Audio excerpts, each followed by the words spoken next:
Ngasisu mahausagamna mayamgidamakta sana leibak story collection na nungairaba Phunga wari ama puduna lakjare. Wari asigi maming na Apokpa Mapabu Tanthokpa Ngamba macha. Wari asibu thabirakpa na Pepe Thokchom.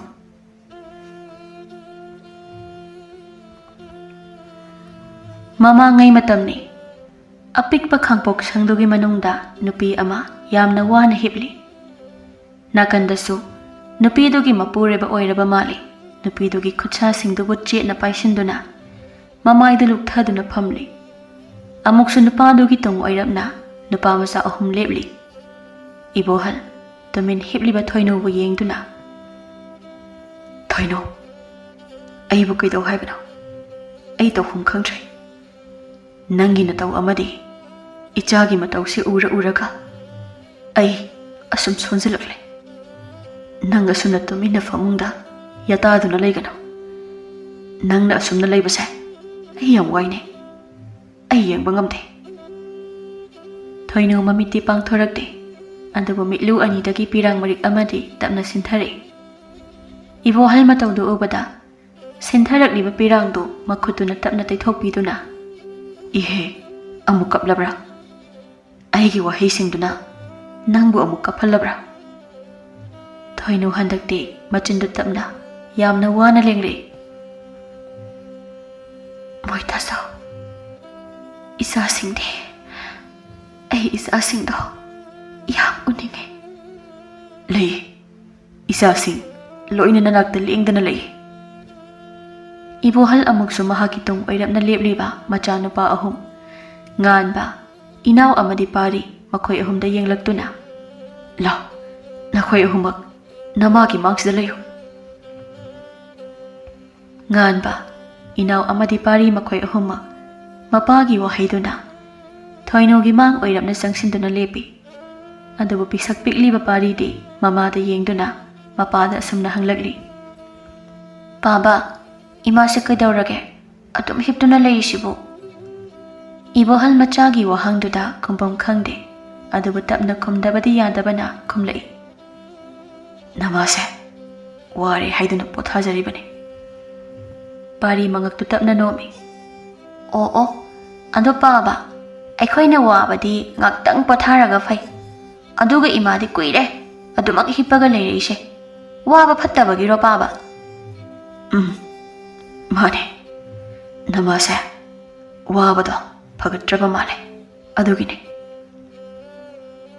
Imagi nganba pari inaw nakoy ahum noong mata tatna thanaba yadi ko. Nasinanaw ahumak nungsisana na matang pumbadalayo ko. Makoy ahum do pulap na Hoi ma. Thoino machagi paukhumda nakwe tawse adubu thangnaba mikupta mahakna hairakhiba wahayduna ibohal masado swai lauki. Ai ma kaino mapanda asum laidubo changlao nasana su singsi yenglaro nasuga se loina chawrabani haujikti. Moita saw ima sem ta kausilo mapanda asum leptana leire. Tabra moita saw ima se amukta kausila omi. Ibohal masado pakhatna thoinogi masado nomlaga. Thoino tabro se amda gyan tawse karaidagi imano tabro thoino.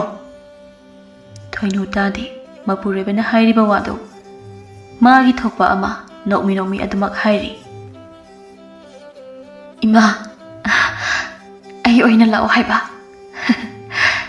Imana changa uyadrabanina nachana oina lakpa taridana. Moita saw imana ibu khut khatuna kaure. Moita saw imana ibu lao haina kaure. Asi haina thoino ado panglamba mamito tapna usinki. Mataudu ubada ibu handi pakhatna thoinogi masada nomdana kausai. Thoino tabro mitpango thoino nang imagi matung ina khiba yaroi nasa singse nang Nang kanada sinaramge. Thoino, mit pango. Ima ki tung ina duna sakino. Ima, thoino se thamlam ko. Ma bu pukino. Ma bu ki bayara. Ma gi thaudang yam na wali. Sakhi bane punna wasak. Icha sing sibu. Mi oina ba sem gani haida. Ma gi wasak kahen kano. Thoino, nangi wasak thugai kano. Mit pango thoino. Kaino. Kaino nana thoi sibo. Mit pango thoino. Mit pango. Asi haiduna ibohal. Nupa oijarabasu makhol thongna kapthorakle. Mahaki matawado karisu khangjadriba macha ahumdi tingak mapada amuk mamada amuk yeng tawduna leiri. Asamna matamdi haujanki. Chahi kharagi matongni ibohal sumangda leptuna macha singbu kauri. Ngamba, Inao, Pari, nakhoi kana amata leitrabro. Ipa halene. Ngan batanaduna imungdagi tholi. Baba, nacha leye. Inao ga Pari gadi lampakta mayam sanaribado. Adu yauruni haiduna chatki. Ibohal sordu sangna hondoi. Ihe, phare. Ngahak hek sanazarasano. Ado nangbo ipagi ising khasita puthorakera. Khanausi khara hek kangini ngasidi. Hoi baba. Asi haiduna nganba imungda changluduna mapagi ising puthoraklaga pirami. Ibohal sumachana pirakliba isingdu lauraga khara thaksili. Ibohal tapna. To ipagi khauksida ipana kari no imungi potlam khara leisilakpane. Imungda pusingkro. Hoi baba. Ado baba na thabak suba chatpado yaragadi nacha oina chalage. Baba di yumsida leituna karino sel thokpa yaba haksang dasu iwa wadaba ama oina tawnaba tawrasi. Baba gi haksang duga baba na suriba thabak siga yamna chanadre. Thabak ni hen khiduna haksang do oina tainarakani. Aduna hayengdagidi nacha oina chacharage baba.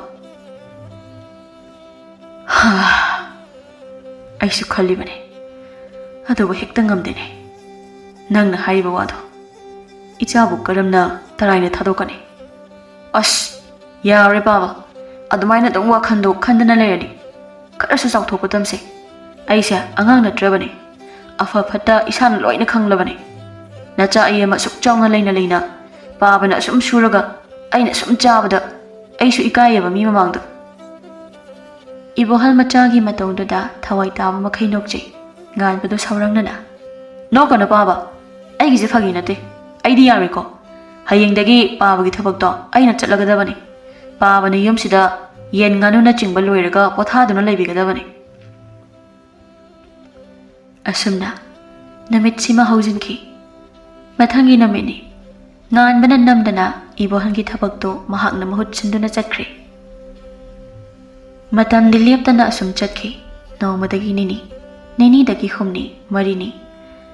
Asum chatki bana nganbasu haujikti. Luhonggadaba hayengda ngaisilakle.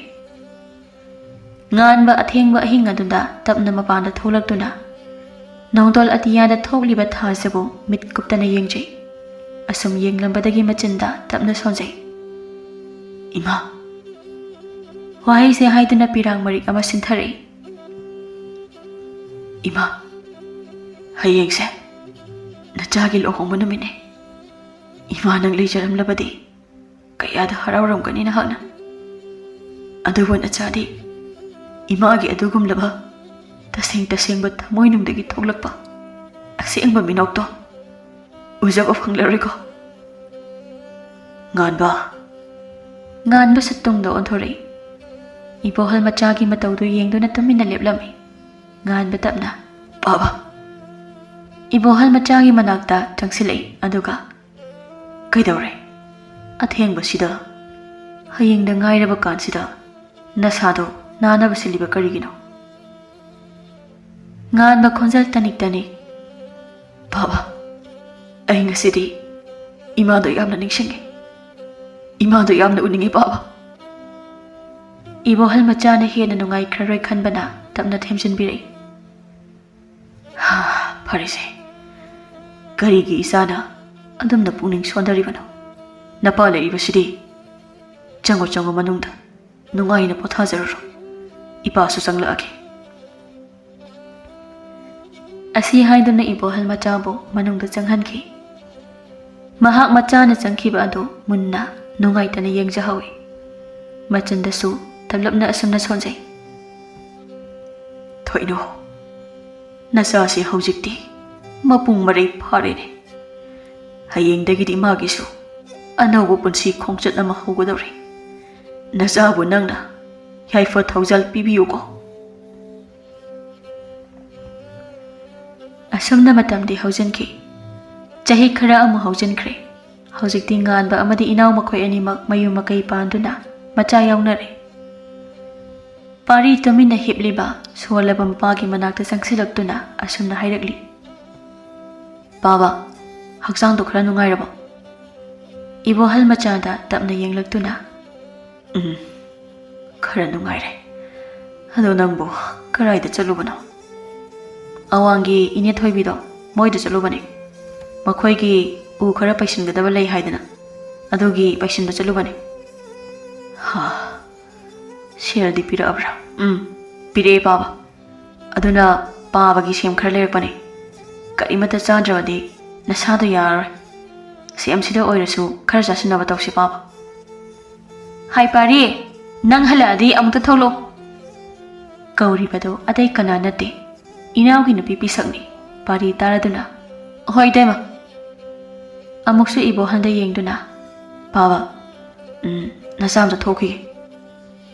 Asi haiduna pari mapagi manaktagi tholakle. Kaado hek lanthorakpaka pisakna asumna haire. Hai pari, singdo amata lehawdabani. Nang amukta khara khaido Itai mane asi fawda thoge. Pari masado tasingna makidi yamna warabani. Adubu wangang naruba tanbana tablapna haire. Hoi dema. Pisat phat leithoktuna thoki. Pari upai leita makhongdo thangba hawi. Adubu thangla makhong thang adu chap lepkre. Tungdagi pari bungan mana kaure. Atomba, nangbo tasau thabam ta haigidana. Pari do big khangtekti tapna haire. Hayo tasau kai thabangno. Ngasai se tasauna natai magi mapamdagi phawbora khara purakpane. Ado maningda amukta thangjangira. Ngasai budi natai magi mapawasingna sumang phawbudi thangjilame. Nangsu changlakpada uramani. Hoi tasau. Horin chak thongnaba singleiti hairame. Itai mapisakna. Adu hana amukta khaidokhige. Namisi changkhibana hanba tare. Aduga phawbora do honjilake. Haima chakti natai ma phajabina thongadaba oiramni ngasidi. Phare phare. Adu hana tawthokpiyuro. Natrabadi sing leiramde haidana amu isau langlani. Pari upai leite. Thabak singdo matomta tawba tarami. Nganba inaw hana khunduda phabada maming chatlamlabasu haujikti makhoi muk phataba wa khangdabada ani suna leiselaktre. Matam kuinadagi famungda yataduna naduna leiraklaba mapa ibo halbu nongmata yengjanba nate. Madugi sumathakta makhoi ani changduna paribu chingningba maikaida chingduna puribani. Pari su makhoiga manaba tanbana adumak hoi haina yarami. Nongmadi ibo hal asum hiplambadagi wakhal ama laami. Aina hinglingai asida ichasingsigii mafam chap chana khaidoktuna piramlake. Natrabadi aigi isa atomba pari ase mayamba anigi maraksida onthokna wakrani. Magi matausi ai yengba ngamdre. Mayamba ani asina karisu khangkidre. Ayuktagi wana migida thabak sururaga amuksu yumsida halaklaga moiga manaba tanduna thabak pumba mahakna loina loishilibani. Aduna magi haiba ama nakai singdokrabadi makhoishu makhoigi thokpa tongana chagera kaidogera makhoina thokpa tawjakhrsano. Ipa isasu ngamnaba hotnaba haibaduni. Asumna khalladuna machanupa pari halakpa ngairami. Matamdi asum haujinki. Pari masado yamna sokthana mapana leiriba kaduda changlaami. Baba, ngasidi nachana chathokringeida hakjang kashu tawdaba natro. Tawde ipa kashu tawde. Ipa yamna kalli. Ado nangna changlakpada nayambana teima singdubu leiba urambra. Tayaydi uramde tasawdi lehobane. Adudi chalo. Nang tasawdo ipa gi nakta laktaba yade hairam. Aduga nangi tayaishu thiraga punna ipa gi nakta la. Kailege baba. Ipa ngasidi na khoida wa khar haike. Adunane chalo. Nayamba anido kauro chalo. Pari handakti kariso hairamda mapagi manaktagi thokkiduna nganba amadi inaw makhoi anibu kaurure. Mamong nupi ani adusu punna lakminare. Ibohal macha singbu munna ngaihakti yengjai. Khena khre haujikti ahong batana pik thale. Hong driba khongpham chena lepliba haibabu ibohal mahaki macha singbu nungsibagi mairi adu khakta ngaire.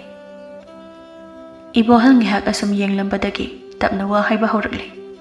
Icha sa ngasi ipana nakhoibu kauribase ataigi nate. Ipana kallingai asida nakhoigi chap chaba ama leplam lagi hainane. Yengo ipagi leijariba lan thumse ipana nakhoi ahumgi sharuk ahum thokna khaidok lagi haina khalle. Phajabida marak phat thachile. As pabagi wasidi yam harawi. Aikhoi sune pabada hainingdana layamnini. Pabana tok lawna gi hanta salakpasidi paba kai janinge namok hekta pizage. Ibohal wahaiduda nokningdana nokphet tawi. Yare imawi bema aigi wa loitri loiba phawda munna takho. Aina changyeng ama tawgi khale. Changyeng ase atai karisu nate. Nakhoigi hana tawramba phattaba khuding leptuna karigumba afaba mina sonagadaba thabak ama tha amagi manungda tawro amadi tawriba thabaktu selsu adu thokpa oigadabane. Masida khwaidagi mai pakna pangthokpa aduna aigi leiriba sing asigi saruk mari thokpagi ahum adu oijaw. Aduga saruk ama lehawba aduna mai pakpa ngamdraba aniduna tangkhai yenagadabane. Inawna sagolai. Hera kari wana pabagi sibo madudi achan mirai naibane yarida paba madu tasawai khoini na saruk mari dugi ahumdi fangum thoi. Lemhori saruk amaduna atombagi mai noijani. Mana bu kari haidana kari tawrakadawrige saruk amadu fawba yamallabane. Adune yaman haise aishu yaningi. Nakhoigi wase ipa noktaba ngamde. Adu nungsinana leiminaramba nakhoina sinnanaw ahumniko. Nakhoina nanaw nupa atomba sibu mi oina thade natra. Adubu aigidi ichagi icha chap mane. Aina silliba changyengduda nasana sando semdoklagi haiba wakhandu khalo. Ipagidi amuk haikiba waduna loire.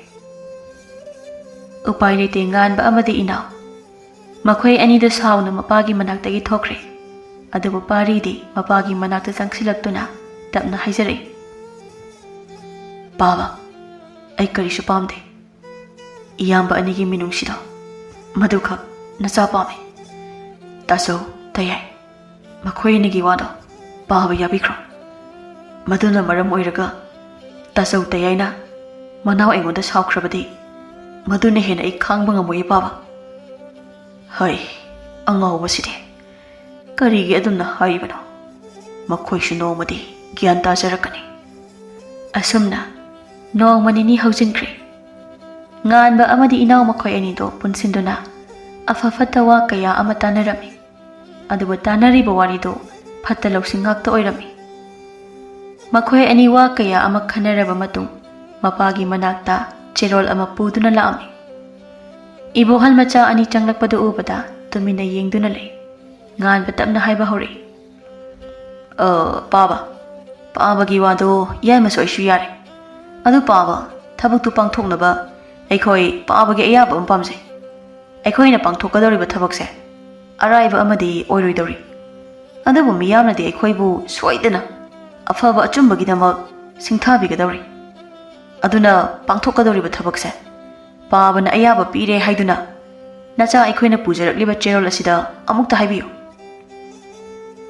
ꯏꯕꯣꯍꯜ ꯃꯆꯥꯁꯤꯡꯅ ꯍꯥꯏꯔꯤꯕ ꯋꯥꯁꯤꯡꯗꯨ ꯊꯥꯖꯔꯗꯨꯅ ꯍꯔꯥꯎꯅ ꯍꯣꯏ ꯍꯣꯏ ꯀꯗꯥꯏ ꯄꯤꯔꯛꯑꯣ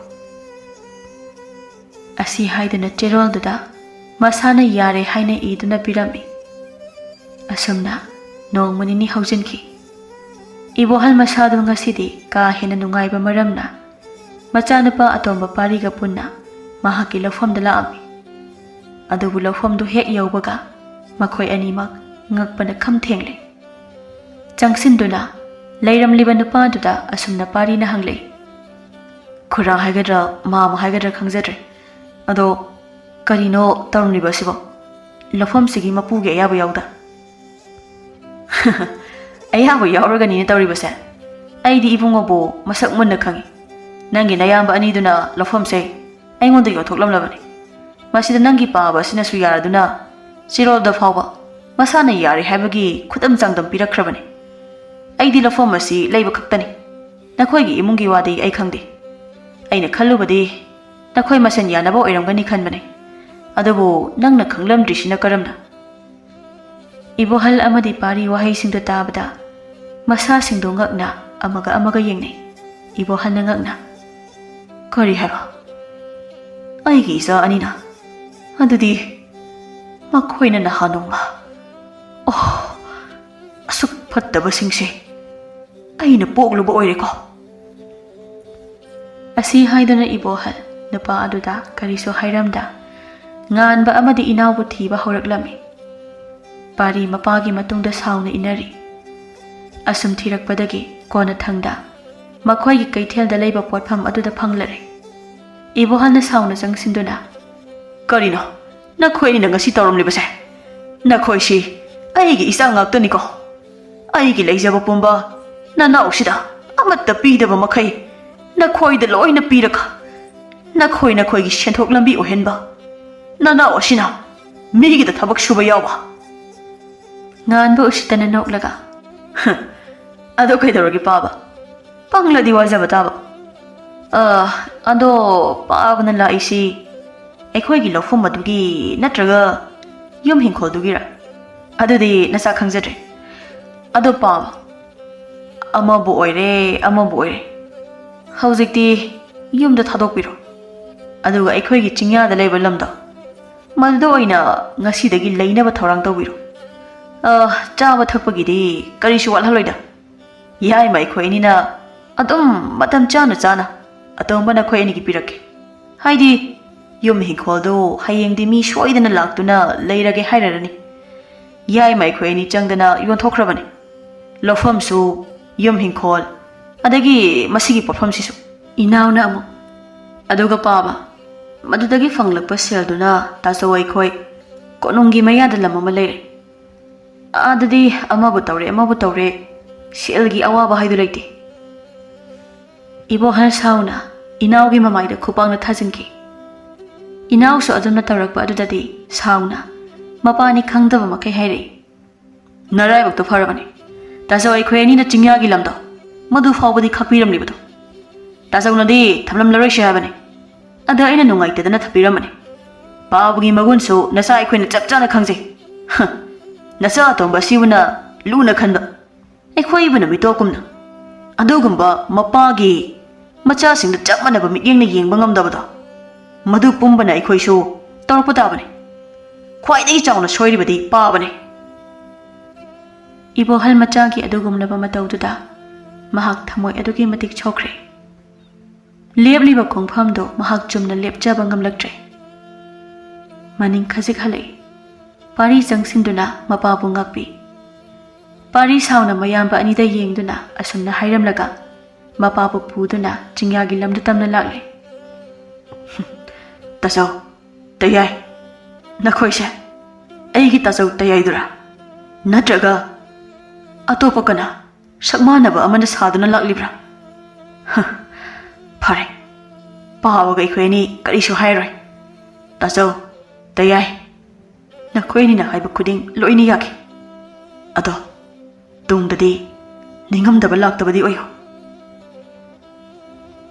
Asumna, ibohal amadi pari. Chingyagi lamdada apikba khangpoksang ama saduna leiri. Nongma ninidi nganba amadi inaw makoy anina.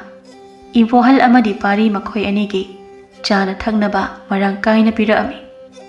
Adubu piraktaba matam aduda makoy animak nganba inaw makoygi manakta laami. Inaw makoy lakpa ubada. Hay na piye, tabra. Swaida chakniba ni laklibasi. Makoygi karino arayba khara hapiko. Kuina lehengano. Ibohal wahaydo tabada. Yaima. Karino nang na hayribado. Ha. Hay sinabani hayba kaurabra. Ayna nakoybo. Chawna ba yawlakpagi mahayra. Ngasi imang ikun na lamba panglaban na pa aygi mafamda ulibase. Ipa na koy gitawang ngasi waraw da bangamde. Ipa yam na warawi. Na koy bo ay nakakangakpi bangamloy.